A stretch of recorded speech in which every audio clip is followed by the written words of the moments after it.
सरकारी प्रयासों को मैं इसलिए उनके खिलाफ नहीं बोलता हूं क्योंकि उससे जो सरकारी कर्मचारी होते हैं वो डिमोरलाइज हो जाते हैं। मुझे अभी भी लगता है कि प्राइवेट एजेंसियों की अपेक्षा सरकारी एजेंसियां ही काम करनी चाहिए। हाँ, लेकिन हमारी जो सरकारी एजेंसियां हैं, पानी को संभालने वाली, जमीन को संभालने वाली, नदी को संभालने वाली, जंगल को संभालने वाली, ये लापरवाह हो गई हैं। दूसरी बड़ी बात है कि इनकी प्रतिबद्धता भी कम हो गई है क्योंकि अब हमारी खुद की समाज की प्रतिबद्धताएं बदल गई हैं। अब नदी समाज की प्रतिबद्धता का हिस्सा नहीं है, अब जंगल समाज की प्रतिबद्धता का हिस्सा नहीं है, अब पेड़ पौधे जानवर समाज की प्रतिबद्धता का हिस्सा नहीं है।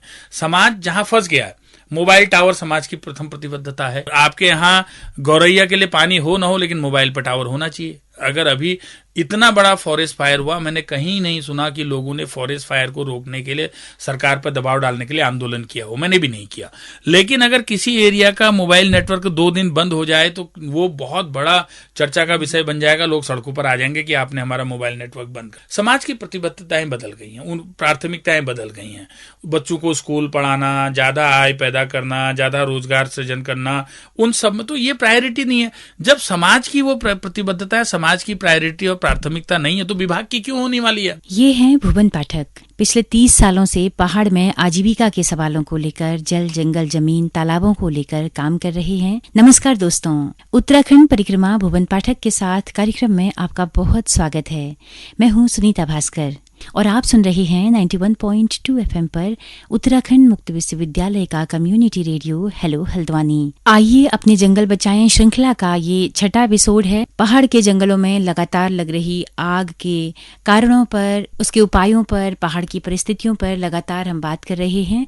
तो आज सुनते हैं भुवन पाठक जी की बात। भुवन पाठक जी, आपका बहुत बहुत स्वागत है हमारे इस कार्यक्रम में और काफी अरसे के बाद आप उत्तराखंड परिक्रमा कार्यक्रम का अगला एपिसोड लेकर आए हैं। आपका बहुत बहुत स्वागत है। धन्यवाद सुनीता जी, आपको भी नमस्कार और आपके श्रोताओं को भी मेरा बहुत बहुत नमस्कार। लंबा अंतराल नहीं है शायद, लेकिन हमने ये तय किया था कि जब भी हल्द्वानी या आपकी तरफ आएंगे तो कुछ कार्यक्रम कर लेंगे, इसलिए उसमें कोई अंतराल की बात नहीं है। लेकिन बीच बीच में आप ये मौका देती हैं मुझे कि मैं आकर के अपने श्रोताओं से बात करूं, उसके लिए बहुत बहुत आपका धन्यवाद। जी, आपकी बातचीत को बहुत लोग सराहते हैं। लोगों को इंतजार रहता है कि कब भुवन पाठक हल्द्वानी आए और कब हम अगला एपिसोड सुने। नहीं, कई सारे लोगों के इस तरह के फोन आए हैं जो शिद्दत से आपकी बातचीत को सुनते हैं, क्योंकि एक नया दर्शन आप देते हैं पहाड़ को समझने का, देखने का। तो आज वही दर्शन हम चाहते हैं आग को लेकर, जो जंगलों में लगातार आग लग रही है और लगातार साल दर साल बढ़ती ही जा रही है। इसको किस तरह से आप देखते हैं इस आग को? क्या ये हमेशा से लगती रही थी या एक नई परिघटना है, एक ग्लोबल फिनोनिमा है, क्या है?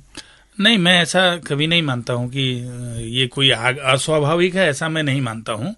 और मैं ऐसा भी नहीं मानता हूं कि ये आग पहले कभी नहीं थी।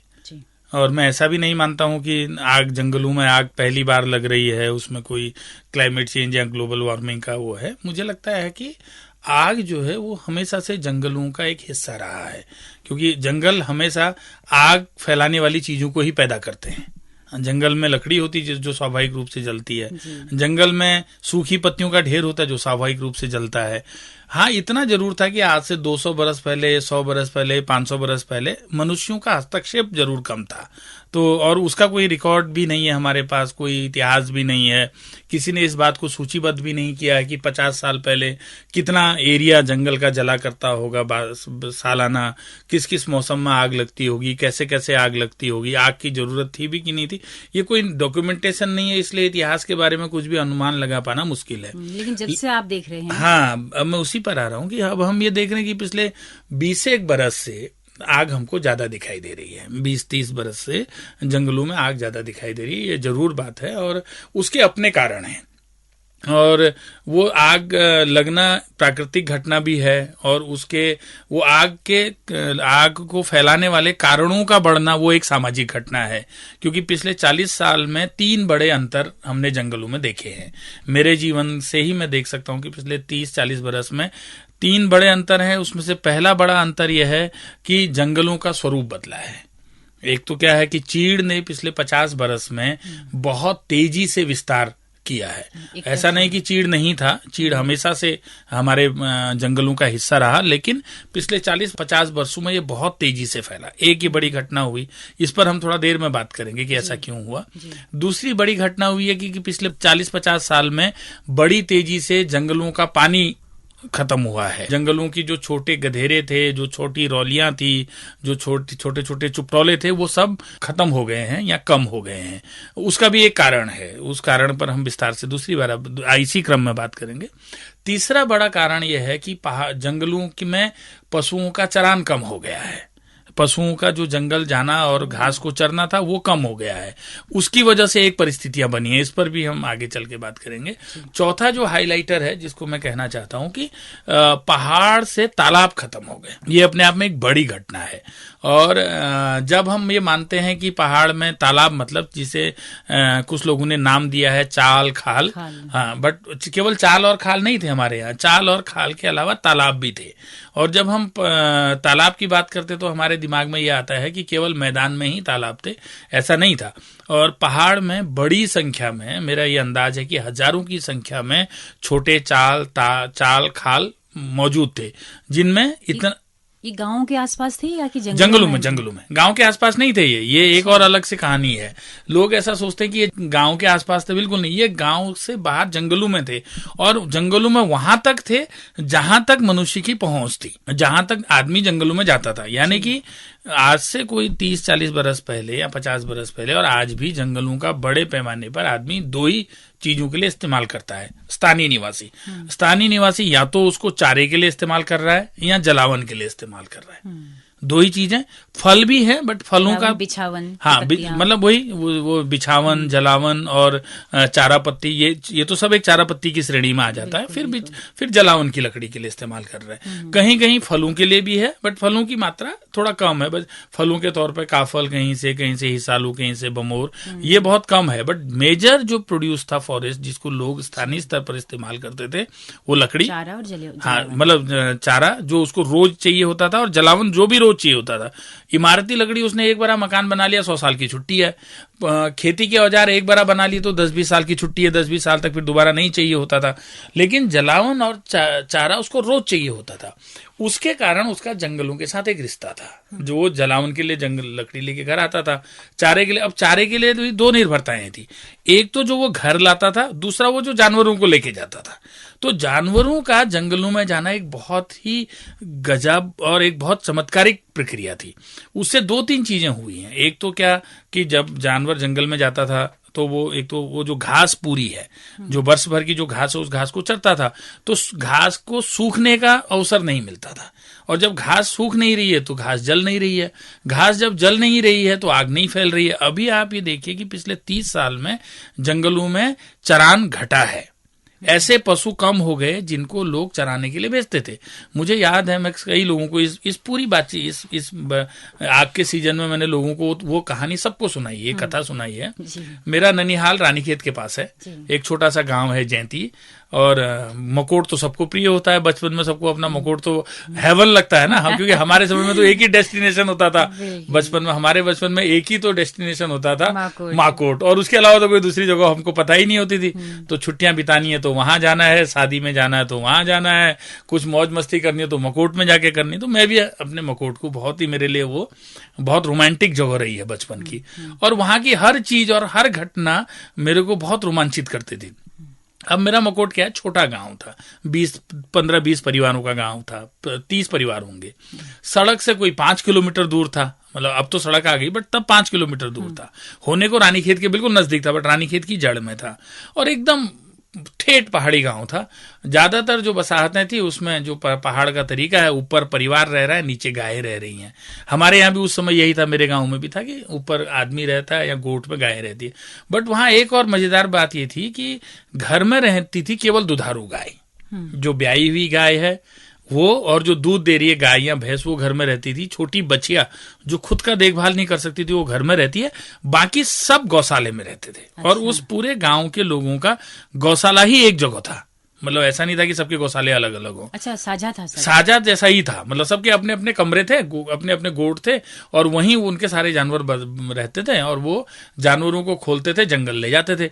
उस गांव के में ये क्रम था कि हर रोज एक परिवार सारे गांव के जानवरों को जंगल पहुंचा के आएगा, और जहां वो गायों को ले जाता था उस जगह का नाम पोखरा था, और अभी भी पोखरा है। अच्छा। और वो एक बड़ा घास का मैदान है, और उसके बीच में एक तालाब होता था। मतलब बढ़िया से अच्छा तालाब, जिसमें कि अब हमारे लिए तो वो तालाब बड़ी चीज नहीं थी, क्योंकि हम तो 2 नदियों के बीच में रहते हैं। मेरा जो पुस्तैनी गांव है जहां मैं अभी भी रहता हूं, वो गरुड़ नदी और गोमती नदी के बिल्कुल बीच में है, और हमने तो नदियों को खूब जोर से भर करके बहते हुए देखा। तो तालाब मेरे लिए रोमांटिक नहीं था, लेकिन वो तालाब के आसपास की गतिविधियां रोमांटिक थी। जैसे वो जब गाय, वो जो तालाब है, अब मैं उसको रिलेट कर पाता हूँ कि सारे गांव की गायें उस तालाब से पानी पीती थी। उनके खुर से वो उसका डिसिल्टेशन होता था, मतलब खुदाई हो जाती थी। खाली समय में जो गांव के बच्चे होते थे, अपने गायों के लिए ज्यादा पानी इकट्ठा होगा करके बरसात में उसको गहरा भी करते रहते थे हाथ वाथ से। फिर कुछ बच्चे थे जिनको उस तालाब में नहाना होता था, वो उतना जुगाड़ बना लेते थे कि हमारी नहलाई धुलाई हो जाए। तो वो तालाब उस पूरे 5-7 गाँव के जो जानवर आते थे उनके लिए पानी मुहैया कराता था, वो जंगली जानवरों के लिए पानी मुहैया कराता था। और सबसे बड़ी बात ये थी कि वो उस तालाब के आसपास खूब नमी रहती थी, उसके नीचे भी नमी रहती थी। अब आज मैं देखता हूं, मैं अभी 2-3 साल पहले जब गया, वो तालाब नदारद था, तालाब गायब था। तालाब के संकेत थे कि यहाँ कभी तालाब, वो चूंकि मेरी स्मृति में था तो मैंने पहचान लिया कि यहाँ तालाब यहाँ पर था। पिछले 20 साल में मैंने पूछा लोगों से क्या हुआ, तो उनके यहाँ चराई बंद हो गई, पशुधन कम हो गया। अब लोग केवल उपयोगी गाय को पालते हैं जो दूध दे सकती है। पहले एक परिवार में 10-10, 15-15 पहाड़ी गायें होती थी, 2-4 दूध देती थी, या 2 या 3 दूध दे रही होती थी, 2-3 ब्याने वाली होती थी, 2-3 बैल गाय होती थी। बैल मतलब जो बांझ गाय होती है, हाँ, बछड़े होते थे, बांझ होते थे, ये सब मिक्स करके 40-50 पशुधन एक परिवार में आम बात था। तो ये एक ही गांव की बात नहीं थी, हजारों पहाड़ी गांवों का यही परंपरा थी। तो पशुधन कम होने को आप पलायन से ही जोड़ते हैं, या और भी वजह है कि लोगों ने नहीं, वो तो मान्यताएं बदल गई हैं। अब पशुधन उपयोगिता के साथ जुड़ गया। अब आप उपयोगी पशु को ही पालेंगे, अनुपयोगी किसी को भी आप नहीं रखें, क्योंकि अब उपयोगिता सिद्धांत है ना। तो अब पहले क्या था कि पहले गोबर आपके लिए उपयोगी था, क्योंकि आप खेती करते थे, तो ये 15 जानवर आपको खाद दे रहे होते थे, इसलिए जरूरी थे। वो मैं जैती गांव जिसको बोल रहा हूँ, वहां अभी भी कम से कम 50 साल पुराना गोबर का ढेर देखा मैंने। वो सारे गांव के लोग गोबर वहीं फेंकते थे और वहीं से गोबर अपने खेतों को ले जाते थे। गोबर उपयोगी था, क्योंकि खेती थी, लोग खेती करते थे, अपनी उपयोग की चीजें इकट्ठा करते थे। बाजार दूर था, आपकी पहुंच बाजार तक कम थी, आपकी क्रय शक्ति भी कम थी, आपके पास पैसा भी कम था, तो आपको अपने पोषण के लिए ज्यादातर चीजें पैदा करनी थी। तो खेती थी तो आपके जानवर थे तो वो जंगल जाते थे तो आपकी अतिरिक्त घास को चर लेते थे। फिर आपका रोज का रोज जंगल जाना होता था, तो आप वापसी में पिरूल के 2 गट्ठे भी ले आते थे, तो कम से कम जो पाइन लीव्स हैं, जो आज आग का बड़ा कारण है, वो आपके साथ आ जाता था। फिर कहीं छोटी मोटी आग लग गई तो आपके गांव के बच्चे ही उस आग को बुझा देते थे। तो एक ये घास जो है, जो अब जंगलों में जिस घास को न तो काटा जा रहा है, न जिस घास को गाय खा रही है, वो घास भी बड़ा कारण है आग लगने। और दूसरा क्या है कि ये तालाब, मैं अभी भी ये मानता हूं कि ये जो पहाड़ में तालाब थे, जैसे मैंने कई जगह से, अभी हमारे गरुड़ में एक जगह है डंडा खाओ, एक जगह का नाम है डंडा खाओ। मुझे रुचि हुई, मैंने कहा यार इस गांव का नाम डंडा खाओ क्यों पड़ा होगा, पता करें। तो पता चला तो खाओ माने खाल। उन्होंने कहा यहाँ एक खाओ था जिसमें एक डंडा डूब जाता, डंडा मतलब इतना गहरा था, हाँ, मतलब एक आदमी हाथ पर डंडा ले जाएगा तो कम से कम 4 फुट होगा। हाँ। पहाड़ी आदमी अगर हाथ पर डंडी ले जाता तो 4 फुट तो होता ही था। कोई 22 हाथ का डंडा तो हाथ पर नहीं ले जाएगा। वो जब जंगल गाय चराने जाएगा तो 2 फुट का भी नहीं ले जाएगा। वो ऐसा डंडा ले जाएगा जिसको वो टेक भी सके, जिससे गाय भी हका सके, बंदर भी हका सके, कहीं कुछ फल लगा तो उसको भी तोड़ सके। तो 5-6 फुट का डंडा वो लेके जाएगा, 5 फुट का कम से कम। तो उसने कहा कि ये डंडा खाओ इस जगह का नाम इसलिए पड़ा क्योंकि एक डंडा डूब जाता था इस खाओ में। अच्छा, तो मेरे को लगा कि कम से कम अनुमानतः 5 फुट गहरा तालाब रहा होगा उस समय में। अब वो गायब है। लोगों ने कहा जी हाँ, पता नहीं सूख गया, क्यों सूखा। तो ये जो तालाबों का गायब होना है एक बड़ी घटना है, और इस घटना ने पहाड़ की जंगलों की नमी को गायब कर दिया।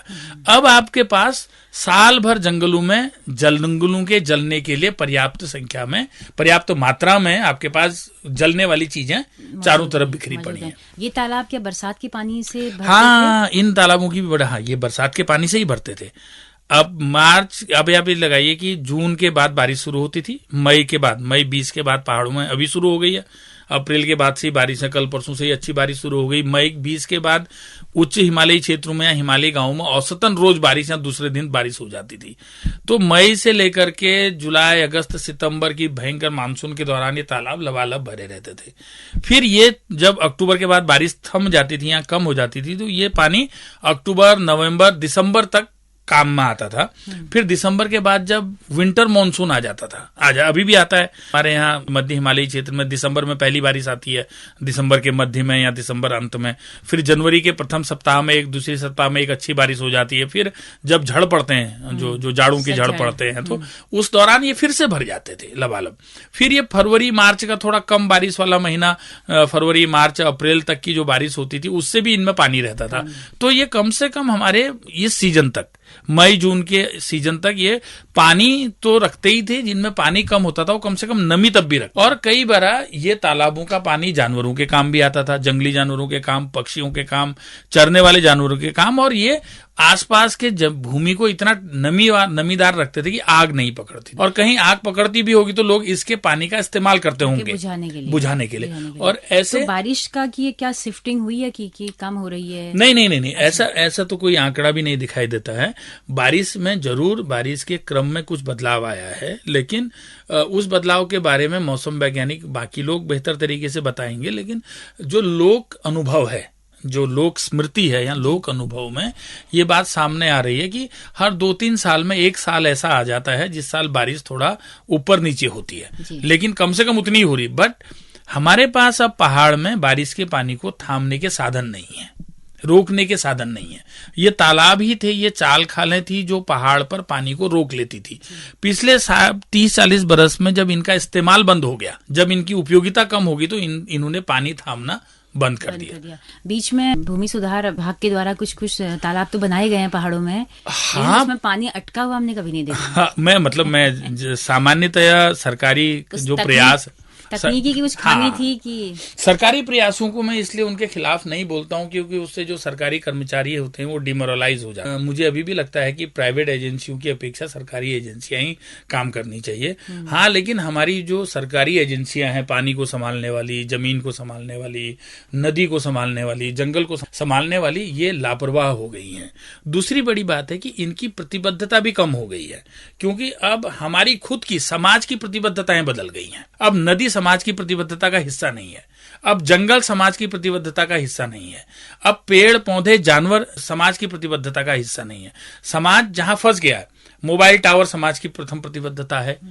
आपके यहाँ गौरैया के लिए पानी हो ना हो, लेकिन मोबाइल पर टावर होना चाहिए। अगर अभी इतना बड़ा फॉरेस्ट फायर हुआ, मैंने कहीं नहीं सुना कि लोगों ने फॉरेस्ट फायर को रोकने के लिए सरकार पर दबाव डालने के लिए आंदोलन किया हो, मैंने भी नहीं किया। लेकिन अगर किसी एरिया का मोबाइल नेटवर्क 2 दिन बंद हो जाए तो वो बहुत बड़ा चर्चा का विषय बन जाएगा, लोग सड़कों पर आ जाएंगे कि आपने हमारा मोबाइल नेटवर्क बंद कर दिया है। तो समाज की प्रतिबद्धताएं बदल गई हैं, उन प्राथमिकताएं बदल गई हैं। बच्चों को स्कूल पढ़ाना, ज्यादा आय पैदा करना, ज्यादा रोजगार सृजन करना, उन सब में तो ये प्रायोरिटी नहीं है। जब समाज की वो प्रतिबद्धता है, समाज की प्रायोरिटी और प्राथमिकता नहीं है, तो विभाग की क्यों होने वाली है? बिल्कुल। सबसे ज्यादा सबसे बड़ी बात आपने कही, सबसे ज्यादा प्राथमिकता वाला विभाग समाज कल्याण है, क्योंकि आपको पेंशन देता है, तो हर आदमी की नजर समाज कल्याण पे है। अब भूमि संरक्षण पे किसकी नजर है? क्योंकि भूमि संरक्षण की आपको भी जरूरत नहीं है, आपने तो अपनी खेतों को ही बंजर किया हुआ है। हाँ, आपकी जरूरत, समाज की जरूरत नहीं है। जंगलात विभाग क्या कर रहा है, ये समाज की जरूरत ही नहीं है, क्योंकि जंगल आपकी जरूरत नहीं है। जितनी जरूरत है उसको आप चोरी छिपे पूरा कर लेते हैं। कानूनन तो आप जंगल से, हम भी तो जंगल से चोरी ही कर रहे हैं। फॉरेस्ट और विभाग और सरकार हमको उतना चोर बनाए रखना चाहता है। मैं शुरू से ये बात कहता हूं कि जब ब्रिटिशर्स के आने के बाद भारत में नए वन कानून बने, उन्होंने लोगों को चोर बनाया, और चोरी करने वाला भी जानता है कि मैं चोरी कर रहा हूं, और जिसका सामान चोर रहा है वो भी जानता है कि ये चोर है। बट एक व्यवस्था बनाई गई कि भाई तू चोर ही रहा है, क्योंकि चोर का तो आत्मसम्मान नहीं होता है, उसका आत्माभिमान भी खत्म हो जाता है। तो हमारी पूरे जवाबदेही भी खत्म हो जाती है जंगल के प्रति। नहीं, वो जंगल होता ही नहीं है। आपका होगा तो आप चोरेंगे थोड़ी, वो तो आपका है, सुनीता का है। तो इसलिए आप पेड़ का टुकड़ा भी काट लेंगे कहीं पे? नहीं, पेड़ वो काटेंगे। और जब आप चोरी करेंगे तो आप डर के मारे कुछ भी करेंगे, क्योंकि आप जल्दबाजी में करेंगे। आप तसल्ली से पेड़ देख करके, पेड़ की सुरक्षा, जंगल की सुरक्षा, पेड़ की प्रजाति, पेड़ का प्रकार, अच्छा ये कटना चाहिए कि नहीं कटना चाहिए नियम के अनुसार, इस पर कुछ नहीं सोचेंगे। जो पहला पेड़ मिलेगा उसी को काट के घर को दौड़ लगाएंगे। हमारे गांव की औरतें, मुझे मेरे बचपन में याद है, मेरी ईजा लोग, तब हम ज्यादा नहीं समझते थे फॉरेस्ट क्लीनिंग को, तो हमारे ईजा, चाची, ताई जब जंगल जाते थे उनकी एक बड़ी चिंता होती थी, पतराव। तो मैं सुनता था, अरे हमारी मैंने कहा यार ये तो घर को जलाने की लकड़ी ला रहे हैं, इनकी कुल्हाड़ी क्यों लूट रहे होंगे। जैसे माना मैं उन दिनों छोटा विद्यार्थी था, तो मेरे दिमाग में मैंने कहा यार हम स्कूल जाते हैं तो हमारी पार्टी तो कोई नहीं लूटता है, क्योंकि हम इसी से पढ़ते हैं। अब ये घर का चूल्हा तभी जलता है जब माँ लकड़ी लाती है, तो इसका कुल्हाड़ी क्यों लूट रहा कोई। तो पतराव आ गया, वो जौड़ ले गया, वो कुल्हाड़ी ले गया। तो एक बड़ा, जिस दिन वो किसकी बैर से तू, अरे जिस दिन वो कुल्हाड़ी लूटी जाती थी, या पतराव जौड़ लूट लेता था, या दत्तैया लूट लेता था, तो वहां तो लूटते ही थे, वहां तो बेइज्जती होती ही थी। घर में आकर के सास ससुर अलग से आपको टॉर्चर करते, गाँव वाले अलग करते कि बुआरी लाज। हाँ, तो ये हमको चोर बनाया जंगल के नियमों ने, तो हमारी प्रतिबद्धता खत्म हुई। अब जब आज की जो हालात हैं भाई, जंगलों में आग, मतलब आप ये देखिए कि अभी 4 दिन पहले पूरा पहाड़ गैस चैम्बर में तब्दील हुआ। मैं दसियों लोगों को जानता हूं जिनको गंभीर श्वास का रोग था, वो इस दौरान और गंभीर हुआ। मतलब मेरे परिवार में भी है, मेरे अगल बगल के परिवार में भी है। मुझे खुद लग रहा था कि यार ये थोड़ा आसमान खुल जाए ना तो सांस लेने को मिले। आप कल्पना नहीं कर सकते हैं कि 200 मीटर पर आपको कुछ नहीं दिखाई दे रहा था पहाड़ में। 2 दिन पहले पूरा आपके जंगल धधक रहे थे, जंगलों में भीषण आग लग रही थी। कई जगह लोग तब आग बुझाने के लिए जाते हैं जब आग आपके घर के बहुत नजदीक आ जाती है। तो आग के लगने के जो कारण है उसमें ये तो डेफिनेट है कि जो पिछले 50 साल की हमारी वन प्रबंधन की असफलता रही है, कुप्रबंधन जो हमारे वनों के संदर्भ में रहा, वो एक बड़ा कारण है। दूसरा, चीड़ पर आप बात करते कि एक तरफा जो फैल रहा है, हाँ, ये तो जो मोनोकल्चर पूरा आ गया। इसको तो मैं पहले से मिश्रित वनों के बीच में चीड़ होता था, इसको तो मैं कहता हूँ ग्रीन डेजर्टिफिकेशन। ये हिमालय का हरित मरुस्थल है। क्या बात है। पूरा जो चीड़ है वो हिमालय का हरित मरुस्थल है। आप ये देख लीजिए कि चीड़ के पेड़ों के जंगल को आप देखिए, वो एकदम रूखे जंगल हैं। मतलब हम जितना घूमे हैं, आप धर्मघर चले जाइए, आप वहां के जंगल देखेंगे, वाह क्या नमी और 50 तरह के उनसे वनस्पति से भरे पड़े हैं। आप थोड़ा सा धर्मगढ़ से कमेडी देवी और फिर विजयपुर के धार में आ जाइए तो आपको दिखाई देगा चारों तरफ लाल चीड़ एकदम, और लाल मिट्टी दिखाई देगी। फिर आप थोड़ा मल्लादानपुर कर्मी से ऊपर की तरफ चले जाइए तो वहां के जंगल आपको अलग दिखाई देंगे। आप कर्मी से नीचे की तरफ आ जाएंगे असू दुलम की तरफ तो आपको दूसरे तरह के जंगल दिखाई देंगे। आप रानीखेत शहर में थोड़ा बहुत ये आपका चौबटिया के बाद माल रोड और उसके आसपास आएंगे, अलग तरह के जंगल दिखाई देंगे। जब आप घिंगारतोला से गरुड़ की तरफ चलेंगे या आप गगास के किनारे की तरफ जाएंगे तो आपके जंगल बिल्कुल आपको अलग ही आबोहवा ही अलग दिखाई देगी। ये तो इसके लिए कोई बहुत बड़ा वैज्ञानिक प्रबंधन सीखने की जरूरत नहीं है, ये तो आपको अपनी आंख से दिखाई देता है कि चीड़ ने किस तरीके से हिमालय का मरुस्थलीकरण किया है, ग्रीन डेजर्टिफिकेशन किया। दूसरा क्या है, बॉटनिकली, मतलब जिसको मैं कहता हूं कि वनस्पति शास्त्र के हिसाब से भी चीड़ बहुत दुर्दांत पौधा है, बहुत दुर्दांत और निर्मम पौधा है। मतलब आप वो किसी खड़ी चट्टान पर भी खड़ा हो सकता है, इतना जीवट है उस पौधे के अंदर कि वो बिना पानी के पनप जाता है, तो बिना पानी के जिंदा रहता है। वन विभाग का कई बार ये भी तर्क होता है कि वो तो बहुत रूखी जमीन पर, चट्टानों पर उगाता है, जहाँ पर कुछ नहीं हो सकता। हाँ, सही। वो तो उससे बेहतर है कि वही सही नहीं। ये देखिए क्या है ना, ये जितने भी तरह के दुनिया में वीड जो होते हैं, खरपतवार जिन्हें कहते हैं, उनकी ताकत ये होती है कि वो कहीं भी उग जाते हैं और दूसरे का अस्तित्व भी खत्म कर देते हैं। और तो ये चीड़ भी खरपतवार है। जैसे गेहूं मानव जाति का खरपतवार है। गेहूं ने पूरे मानव जाति की कृषि की विविधता को खत्म कर दिया। अगर आप देखेंगे तो ये जो गेहूं है, ये आधुनिक सभ्यता इस गेहूं की बनाई हुई है, मॉडर्निटी। क्या बात है। क्योंकि इसने सब खत्म किया ना, आपका ये मडुआ खा गया, आपका रागी खा गया, आपका झुंगोरा, आपके सैकड़ों तरह के मिलेट्स खा गया, मोटे अनाज खत्म कर दिया इसने। अब गेहूं है, गेहूं भी तो खरपतवार है। जो हमारे घर में जिसको बहुत श्रेष्ठ है वो खरपतवार है, उसी तरीके से ये खरपतवार है चीड़।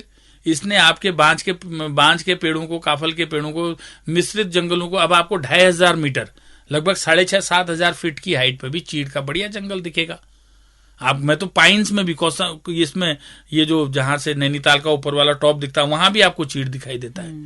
तो ये तो और दूसरा, इसका बीज इस समय हवा के साथ बहुत दूर तक उड़ता है और जहां जाता है वहां उग जाता है। जी जी। तो एक तो ये चीड़ के, और दूसरा चीड़ के जो पत्तियां हैं, हम अभी तक चीड़ की पत्तियों का कोई इलाज नहीं ढूंढ पाए हैं। एक समय था जब उसको गांव गांव की महिलाएं बिछावन के लिए उठाती थी, जरूरत थी, हमारे घरों में ही बहुत जरूरत, अब हमारी माताएं, अब बंद हो गया।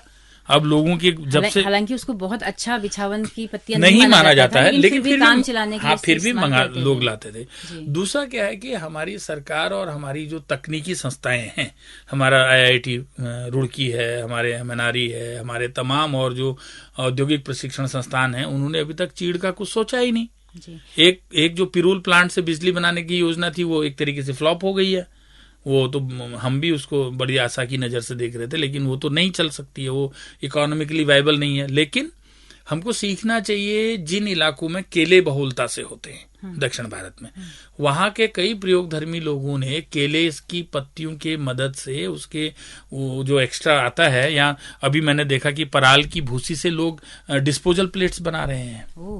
बहुत सुंदर डिस्पोजल प्लेट बना रहे हैं। हम विचार कर रहे थे अभी 2 दिन पहले, को लेकर भी कुछ स्वयंसेवी संस्थाएं तो कर रही हैं। हाँ, कर रही हैं, टोकरियां बनाना। हाँ, बट वो बहुत उसका जितनी मात्रा में वो पैदा हो रहा है ना, उसके हिसाब से वो कुछ भी नहीं है। हाँ, लेकिन अगर कोई कभी सरकार इस पर सोचे कि उससे ब्रिक्स बन सकता है क्या, ईंट बन सकती है क्या, निर्माण सामग्री बन सकती है क्या, तो वो तब काम कर सकता है ये। लेकिन इतना जरूर है कि चीड़ के वनों के प्रसार ने जंगल की आगों को बढ़ाया है, नंबर 1। नंबर 2, जो मैंने आपसे कहा कि घटता हुआ पानी, सिमट पानी का बरसना कम नहीं हुआ।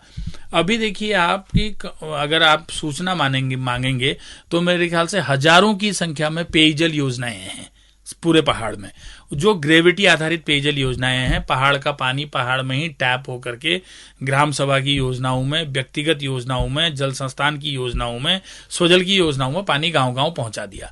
तो जो नीचे को जो रौली थी, जो खाला था, जो गधेरा था, जिसमें नमी रहती थी, पानी रहता था, जो अगल बगल आग को फैलने में एक तरीके का फायर लाइन का काम करता था। क्योंकि आग अगर यहां से आ रही है, बीच में एक नमीदार पैच आ गया, तो ये फायर लाइन हो गई ना, ये आग आगे नहीं बढ़ेगी।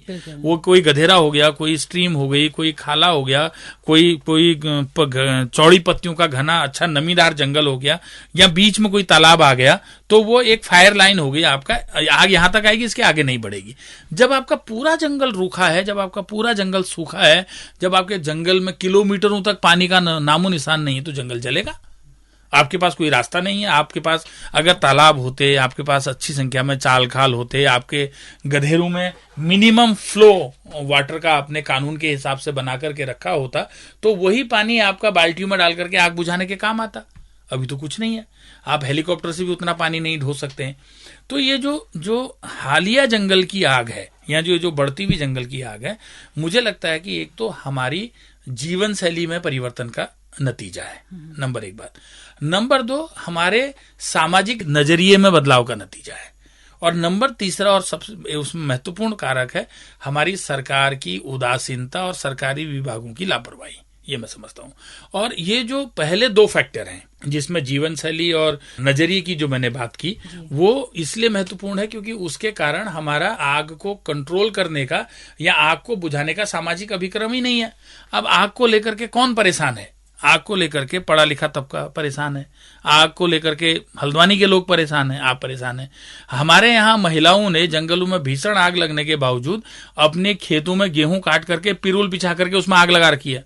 मतलब मैं अभी ये गगास घाटी से आ रहा हूँ 2 दिन पहले, पूरी घाटी में लोगों ने सारा जंगल का पिरूक अपने खेतों में ला करके खेतों में बिछा करके उसमें आग लगा रहे हैं, ताकि वो एक तरीके से उससे वो कंट्रोल हो जाए। वो पेस्ट कंट्रोल के तौर पे काम आता है ना भाई। आप जंगल में आग लगा देते तो खेत में आग लगाते हैं तो कई तरह के कीड़े मकोड़े चूहे ये सब गर्मी से छोड़ दे या भाग जाते हैं। दूसरा, आपको चारकोल मिल जाता है, तो अब देखा देखी सब जलाने लगे। तो पहले से धुआं है, और तो वो उनके लिए वो धुआं नहीं है, उनके लिए ये उपयोगी है। और दूसरी बात क्या है कि लोगों को जो दिखाई देता है वो केवल आग और धुआं दिखाई देता है।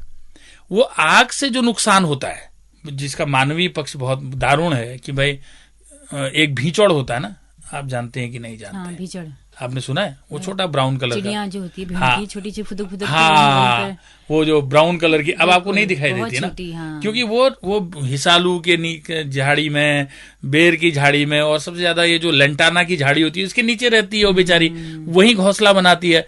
वो हर साल जल रही है, हर साल मर रही है, उसके बच्चे मर रहे हैं, उसके अंडे फूक रहे हैं, क्योंकि हर साल जंगल में, वो पेड़ में कभी नहीं रहती है। उसका नाम ही भीचौड़ इसलिए क्योंकि वो जमीन में ही रहती है आपके आसपास। तो वो ऐसी तमाम तरह की जो पक्षियों की प्रजातियां हैं, तीतर है, बटेर, अब खरगोश है, ससक, सॉस जो होता है जंगली सॉस, वो तो बिल में रहता है। इतनी आग में वो पता नहीं कितने हजारों की संख्या में उन बिलों के अंदर धुआं भर के वहीं मर गए होंगे, वहीं जल गए होंगे, तो उनके बारे में कोई नहीं सोचता है।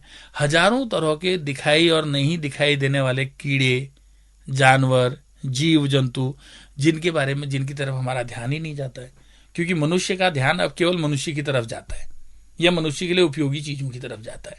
तो जंगल की आग, ये जो आग है, ये जो पूरी दुनिया में आग लगी है उसी का एक हिस्सा है।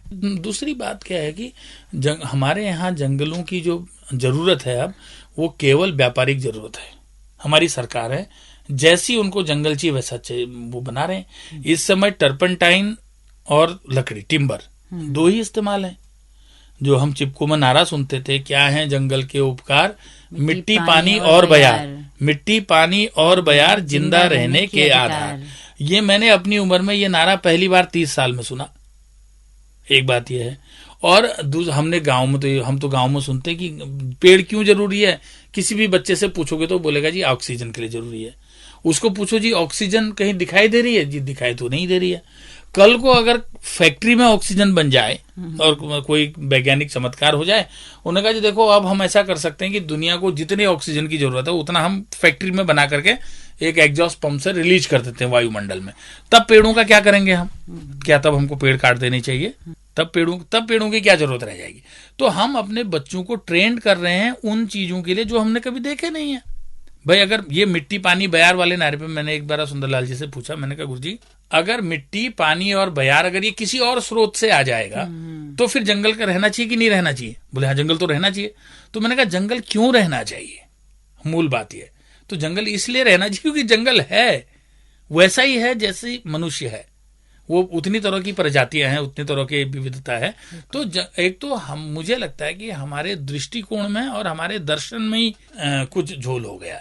लेकिन उसके बावजूद भी मुझे लगता है जो पॉजिटिव बात है कि नई पीढ़ी के जो युवा हैं, युवतियां हैं या महिलाएं हैं, वो जंगल को लेकर के संवेदनशील हैं, जंगल की आग को लेकर के संवेदनशील हैं। लेकिन केवल संवेदनशीलता से ये प्रश्न हल नहीं होगा।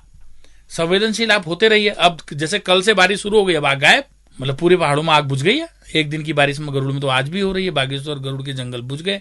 अगले 2 दिन 4 दिन में एक बारिश और हो जाएगी, 6-7 दिन में एक और बारिश हो जाएगी, तो पता चलेगा 20 मई के बाद रोज शाम को बारिश हो रही है। तो फायर सीजन अब नवंबर से लेकर यहाँ जून से लेकर के अगले साल मार्च अप्रैल तक कोई आग नहीं है। फिर अप्रैल मई में आग 2 महीना जलेगी।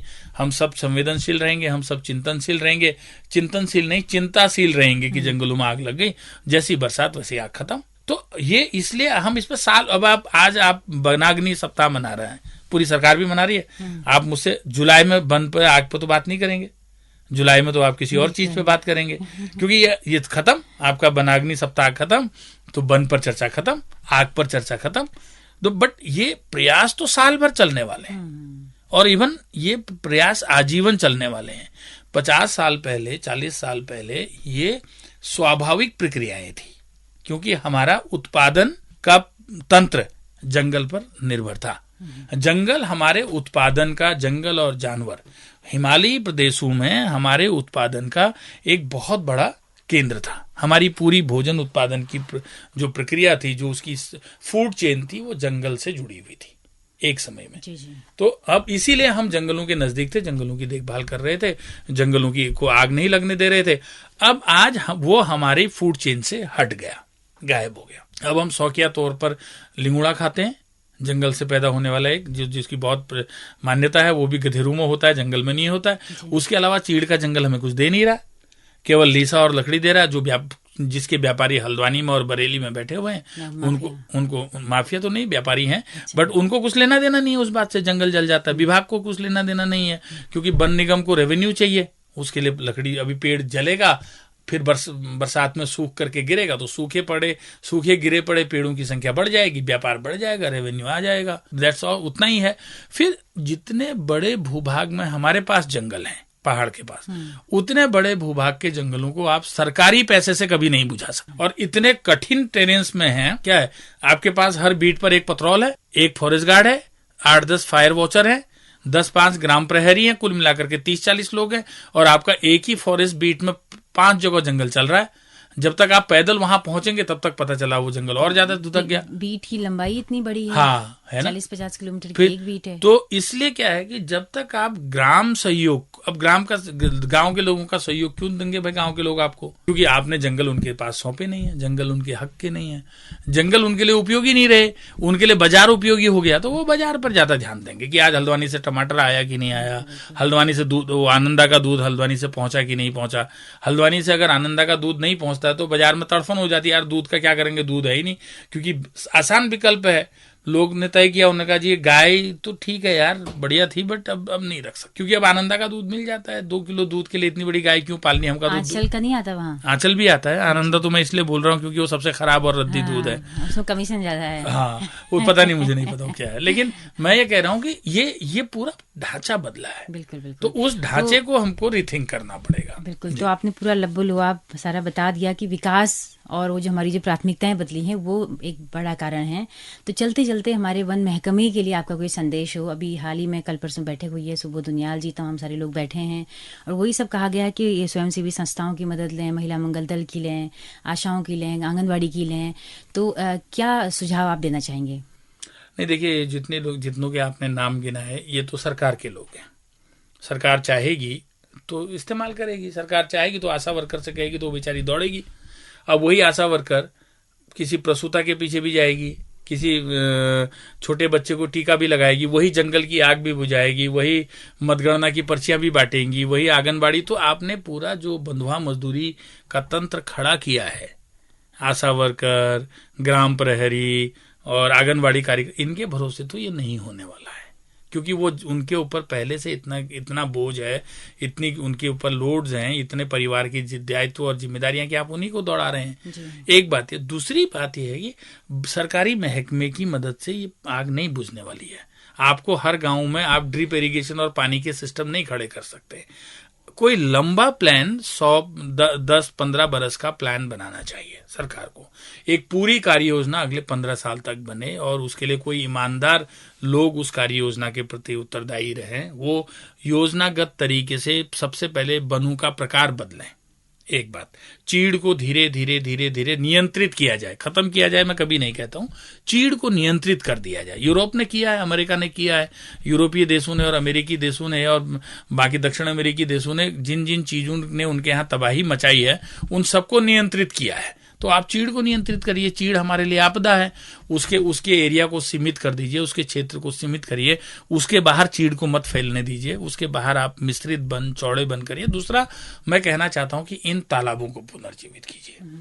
विभाग अगर इन तालाबों को 2000-5000 जितने भी पहाड़ के तालाब है, उससे भी ज्यादा होंगे, उनको चिन्हित करके, ढूंढ करके, उनकी पुरानी तालाबों का चिन्हीकरण करके, जो नए खाल बना रहे ना, ये खड्डे जो खोद रहे हैं वो मत खोदिए, उसको बेकार है। कैंपा का पैसा बर्बाद करने के बजाय पुराने चाल खालों को जीवित करिए, क्योंकि वो लोगों ने पंडाल की उपयोगिता की दृष्टि से बनाए हैं। उसमें बजट नहीं खर्च हुआ था, कोई पैसा नहीं था, लोग जानते थे कि इस पंडाल का पानी यहां पर आएगा, यहां तालाब बना दिया। कई जगह भू आकृतियों ने तालाब बना दिया, स्थलाकृतियों ने तालाब बना दिया। तो उनको चिन्हित करिए, उनको पुनर्जीवित करें। दूसरा यह, और फिर समाज को उत्तरदायी बनाएं, समाज को जंगल सौंप दें। मैंने तो एक बार कुंजवाल जी, जब पहली सरकार उत्तराखंड की बनी थी, मैं कुंजवाल जी वन मंत्री थे, गोविंद सिंह कुंजवाल जी, मैंने उनको ये प्रस्ताव किया था कि आपके पास ऐतिहासिक काम होगा अगर आप पहाड़ के पूरे जंगल को लिबरेट करके, आज सरकारी चंगुल से आजाद करके लोगों में बांट दें। भैया तुम्हारे जंगल हैं, तुम चलाओ, तुम पालो, तुम रखवाली करो, इसकी आय भी तुम्हारी, उत्पादन भी तुम्हारा, हमको कुछ लेना देना नहीं है। तो एक तो आपकी बेरोजगारी की समस्या खत्म, आप लोग अब खुद का लिसा, खुद का टिम्बर बेच करके अपना जीवन आराम से चला लेंगे। दूसरा, आपको वन विभाग जैसा खर्चीला डिपार्टमेंट बनाने की जरूरत नहीं थी। लेकिन ये चलो, हमारी बात तो किसी ने क्यों माननी है, बट मुझे लब्बो लुबा भी लगता है कि सरकारी कर्मचारियों को पूरी मेहनत के साथ 15 साल की योजना बनानी चाहिए। 2 महीने की योजना बनाने की, वन अग्नि सप्ताह की, एक पखवाड़े की योजना से आप जंगलों की आग को नहीं नियंत्रित कर सकते। जी। अब आपको हर साल उसके लिए पैसा बढ़ाते रहना पड़ेगा, वो जरूर है। तो काफी कैची पॉइंट आपने आखिरी में कहा कि पखवाड़ा और सप्ताह मनाने से नहीं होना है, दीर्घकालिक योजनाओं पर हमें काम करना चाहिए, और वो भी बहुत डेडिकेट होकर। तो भुवन पाठक जी, बहुत शुक्रिया आपका। लगभग आधा पौना घंटा पूरी बातचीत आपने किया, पूरा दर्शन आपने समझाया। नहीं, तो बहुत बहुत शुक्रिया आपका। शुक्रिया बहुत बहुत आपका भी, श्रोताओं का भी। श्रोताओं से मेरा एक निवेदन है कि एक तो इन जो मैंने कहा है, मैं ऐसा नहीं कहता हूं कि ये आखिरी सत्य है या ये पहला सत्य है। मैं तो कहता हूं हमेशा कि मैं जो घूमता हूं, जाता हूं, सुनता हूं, देखता हूं, उसके आधार पर मेरे निष्कर्ष होते हैं। कहीं मैं बहुत पढ़ा लिखा आदमी भी नहीं हूं कि इसने कोई थीसिस पढ़ी हो, बट मेरा आपसे ये गुजारिश है कि जो पहाड़ के हमारे श्रोता हैं, कम से कम हम पहला कदम ये कर सकते हैं कि अपने नजदीक लगने वाली आग को लगने से रोकें।